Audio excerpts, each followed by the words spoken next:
Vatsim-pana ediny pasteur Ratanarivo Rabardson. Aoka iombavaka izay tompoko. Ry Andriamanitra ray zanaka fanahy masina, midera sy mankalaza amin'ny voninahitra anao izay rehetrarehetra indray izao maraina izao. Lehibe tokoa ny fitiavanao sy ny famindramponao. Ka novelominao izahay nomenao indray aina mahavelona. Ary tsarony tokoa dia anatinay ny fitiavanao sy ny famindramponao ary ny herinao tsy toa izay midina sy miasa noho ny asan'ny fanahy masina irery ihany. Koa mankalaza anao sy mitsaoka anao izahay manome voninahitra anao. Kehitriny mangataka ny famindram-po, famelan'ny keloka sy ny fanadionao amin'ny rano sarobidy Jesosy, mbo afaka amin'ny fahotana sy ny tsy fahamarinana rehetra, fampanotsy izahay ary manota mandrakariva. Fa noho ny rano nalatsaka tao Kalvaria Jesosy Tompo, diovy izahay tsirairay avy ary ataovy afaka manatrika ny voninahitrao noho ilay asa ny fanahy masina rahateo. Mitsaoka sy mankalaza anao izay me voninahitra anao ary dia manoroka ny tongotra masina ry Tompony Tompo sy mpanjaka ny mpanjaka, Andriamanitra ny Andriamanitra rehetra, tsara sady mpanao tsara. Ilay teny tonga nofoka nonona taminay ary dia mitoetra amin'ny mandrakariva noho ny fanahy masina. Misaotra ray malala ary dia sokafy ny mahasom-panahinay andraisanay ny hevitra sy ny teny avy aminao. Azona makivaky indray ty andro ty sy ny androm-piainana rehetra ambany fitarihan'ny fanahy masina. Misaotranao Jesosy no izany rehetra izany. Ianao no ankalazaina ho Tompony Tompo sy mpanjaka ny mpanjaka, Andriamanitra Andriamanitra rehetra. Ilay tsy miova omaly sy ny ro mandrakizay, ilay mitoetra eo amin'ny tanangavan'Andriamanitra mifona aminay isan'andro ary ankoa maniraka ny fanahinao ao aminay, mifona ao anay ety an-tany. Misaotra Tompo manana, ny fananay tokoa dia miara-mankalaza amin'ny fanahinao an'ilay ray tsy toha ekeo mba nitrakasitrahana eo anatrehanao mandrakariva izany, fa masina ianao ary tsara. Misaotra Andriamanitra fitiavanao amin'ny anaran'i Jesosy avy any Nazareta. Aleluia. Amen. Mbola ampitomboina amintsika mandrakariva ny ravana ny fahasoavana, mpampiadanana avy amin'Andriamanitra ray sy Jesosy Tompo ary ny fampiraisana avy amin'ny fanahy masina. Amen. Tandremo ny filazantsara hafa torian'ny sasany. Tandremo ny filazantsara hafa torian'ny sasany. Izany no hafatry ny lanitra omeny tompo antsika anio. Hoy ny voasoratra ao amin'ny bokin'ny Galatiana, toko voalohany ny andininy fahavalo sy ny andininy fahasivy.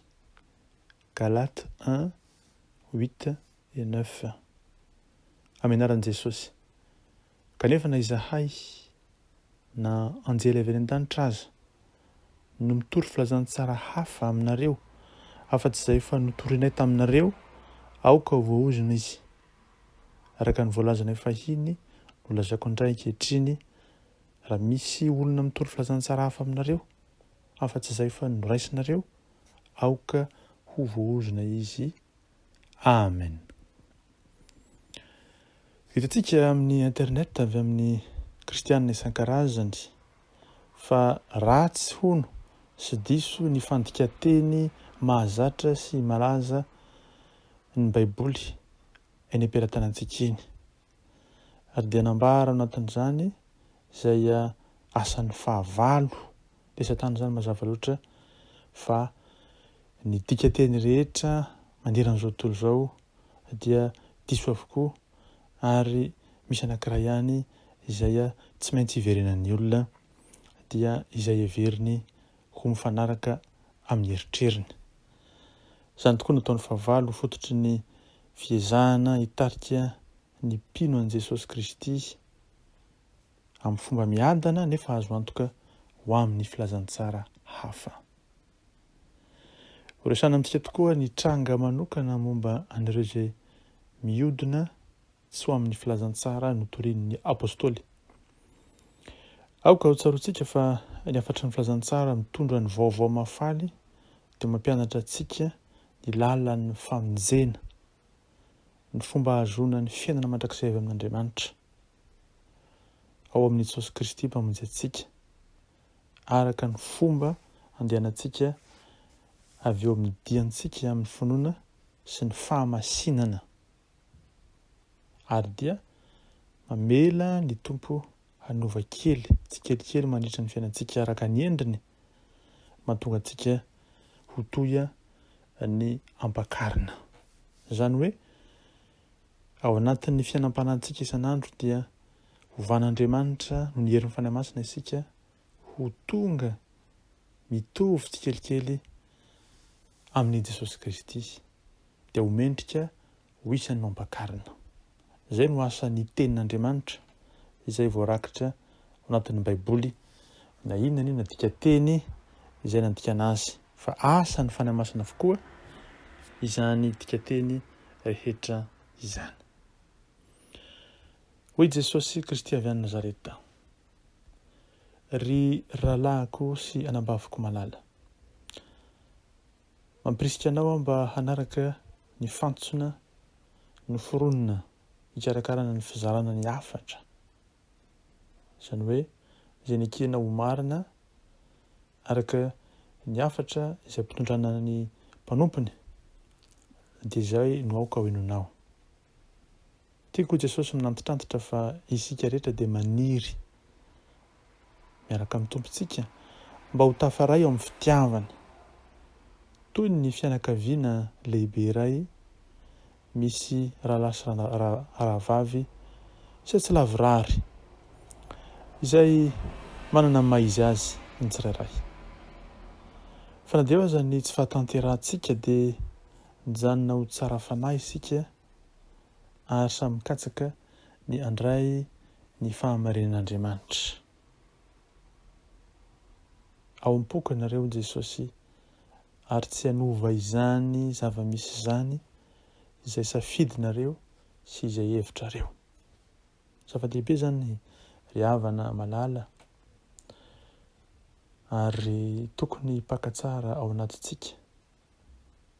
Tiany Jesosy Kristy isika ary tsy hanova naovinana ny safidiny dia ny safidiny ny amin'ny ny antsoina antsika tsirairay avy tsy hanova naovinana ny safidiny sy ny toe-javatra izany izay safiditsika sy ny hevitsika, fa tiany mandrakariva isika. Anjarantsika avy eo no mankatoa azy mba hatonga antsika tokoa ho mpianany.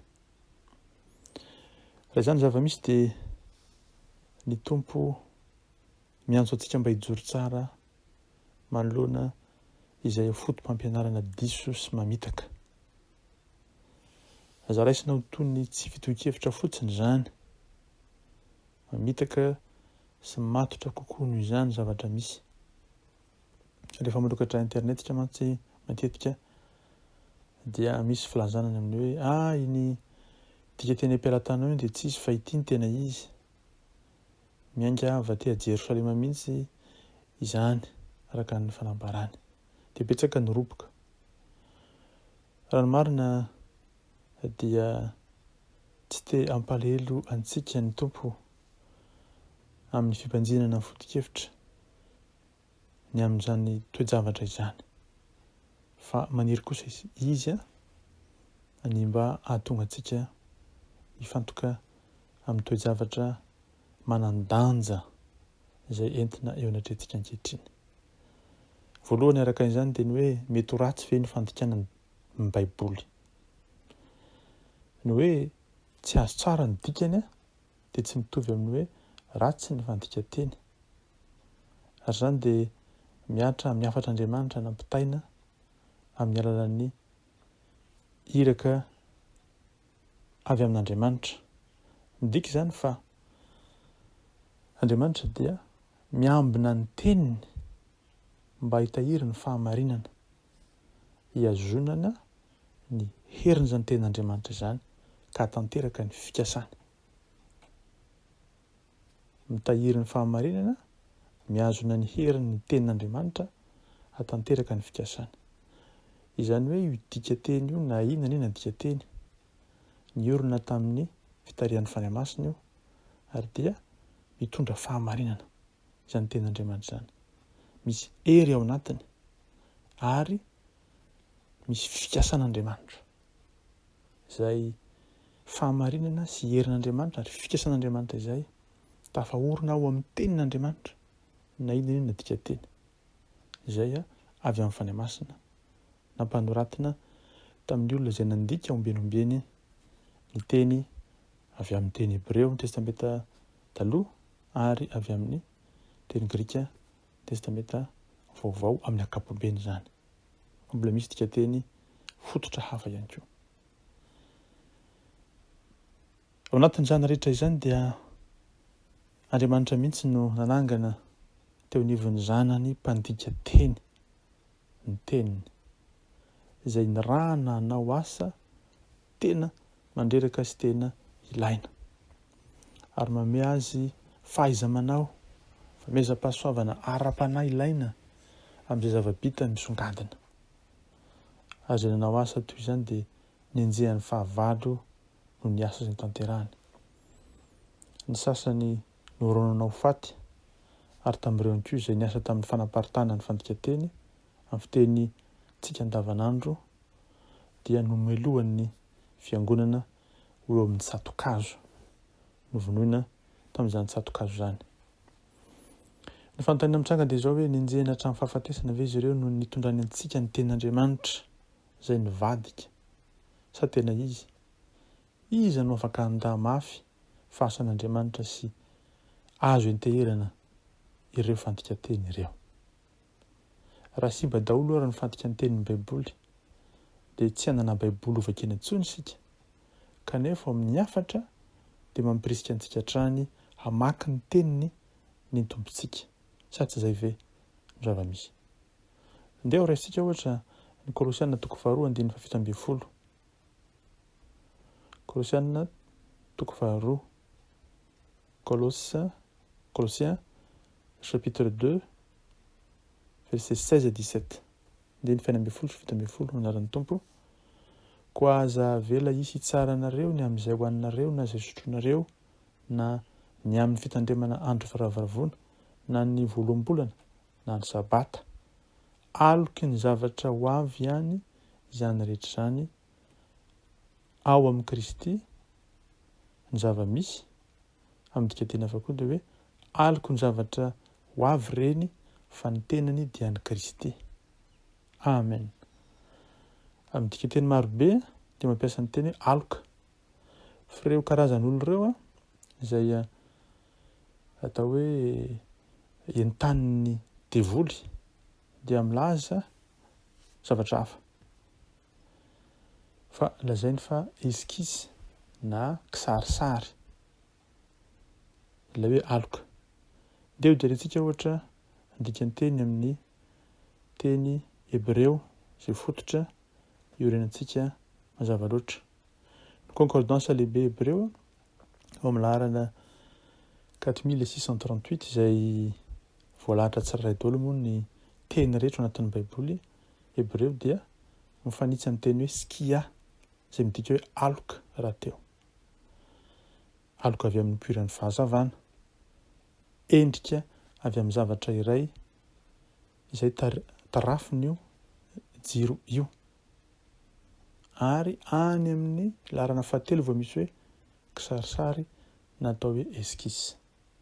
Ary dia any amin'izay endrika 7 izay no lazain'ireo olona ireo fa tena hevitra ilay teny Hebreo hoe skia izay tokony ampiasaina araka ny hevitr'ireo olona ireo. Mitondra izany zavatra izany atao hoe fisalasalana ho an'ny olona izay mandre fa ity teny vakina isan'andro ity ao amin'ny Baiboly dia misy diso be dia be ary tokony ho aisa daholo, tokony ho averina ny fandikanany teny. Mampitandrina ny tompo fa tsy avy aminy izany teny sy fomba izany. Tsy avy aminy fa avy amin'ilay fahavalo tia hampirodana ilay fahamarinan'ny tenin'Andriamanitra, ilay fikasan'ny tenin'Andriamanitra ary ilay herin'ny tenin'Andriamanitra. Fa izay dika teny ampialatana antsika, ohatra antsika malagasy protestanta ohatra dia manana dika teny isika maromaro ary ireny dika teny ireny dia noho ny herin'ny fitarihan'ny fanahy masina izany. Mazava ho azy ary fa azo dika hoe eskisy ilay aloka, ilay tena resahana tsy olana akory zany dia tsy mamela ny fampianarany jodaisma iorina izany hoe ny didy atao amin'ny fanoteranana asa amin'ny alalan'ny fanekena ny fepetra azo ampiarina ao amin'ny lalàna ranomarina dia vonjy maika ihany fa teo ambanin'ny fanekena taloha midika izany fa misy tokoa eo amin'ny fanekena taloha izay manambara zavatra izay nitanterahana tamin'izany fotoana izany izay efa no avaozina tamin'ny alalan'i Jesosy Kristy ao amin'ny testamenta vaovao. Mielina ny kisarisary. Rehefa vita ny asa dia tsy hita intsony ny kisarisary. Ny tana ny anjara ndraiky ny tamin'ny fitarinany sisa amin'ny asa ho amin'ny tanjona ny fahatanterana tanteraka.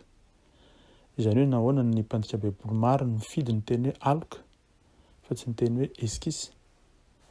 Eny manambara izany fa ny aloka no zava-dehibe anatin'izany. Aloka ihany ny zavatra nitranga teo aloha fa rehefa tonga Jesosy dia izy manambara ny tena izy. Ary izay dia tokony toetra mandrakariva ao am-potsika. Jesosy Kristy avy Nazareta, ilay tompony tompo sy mpanjakany mpanjaka, no faratampony amin'ny fanazavana ny ten'Andriamanitra, no faratampony amin'izay atao hoe ivon'ny tenin'Andriamanitra. Izy no ivon'ny tenin'Andriamanitra ary izy manazava izany tenin'Andriamanitra izany.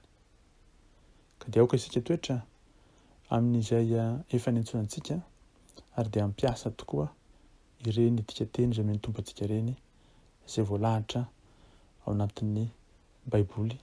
Tahaka ny antsika dia ny baiboly protestanta izay efa nazatra antsika dia tanantsika mandrakariva izany. Efa ny masin'Andriamanitra hitoetra am-potsika mandrakariva ka azo antsika mandeha araka ny filazantsara ny Jesosy Kristy izay nampitondray ny mpanompony tamin'ny alalan'ireo apôstôly 12 tandremo tsara ary ny amin'izay filazantsara hafa toriany sasany fa Jesosy avy any Nazareta ihany no tena filazantsara ary izay voasoratra ao amin'ny baiboly ampiasaintsika iny dia mahalaza tsara izay teny tiany tompo omenantsika. Fa na izahay na ny anjely any an-danitra no mitoro filazantsara hafa aminareo fa afa-tsy izay efa nitorianay taminareo aoka voaozona izy hoy ny tenin'ny tompo. Andriamanitra ny voninahitra ho antsika ny fiadanany. Amen. Vavaka isika ravana. Ry Andriamanitra rezanaka fanay masina dia sy mankalaza amin'ny voninahitra anao zahay. Sotranao satria mena tokoa ny teninao hitondra fahamarinana, hitondra hery ary hitondra ny fikasanao ny amin'izao tontolo izao sy no amin'ny olombo antsonao dia ireo voafidinao tamin'ny alalan'ny taranak'i Abrahama ary nofo fa izahay ihany koa izay ao anatin'izany napetraka tao anatin'izany dia izay kristianina hatramin'izao. Saotra sy mankasitraka anao Tompo Jesosy satria napetraka ao indray tamin'ity andro ity ary notarian'ny fanainao masina ny tenanay tsirairay avy ny fanahinay, ny fonay, sainay ny amin'ny tsy maintsy hijoroanay tsara ho amin'ny filazantsaranao ka hitoetra mahatoky hatramin'ny fahafatesana ka hanana tokoa ilay fanahy masina izay tari-dalana, fanahy masina izay momba anay, mampianatra anay ary mitsinjo ny dianay andeha amin'ny lalana fahamarinana dia anao Jesosy Kristy, lalana sy fahamarinana ary fiainana.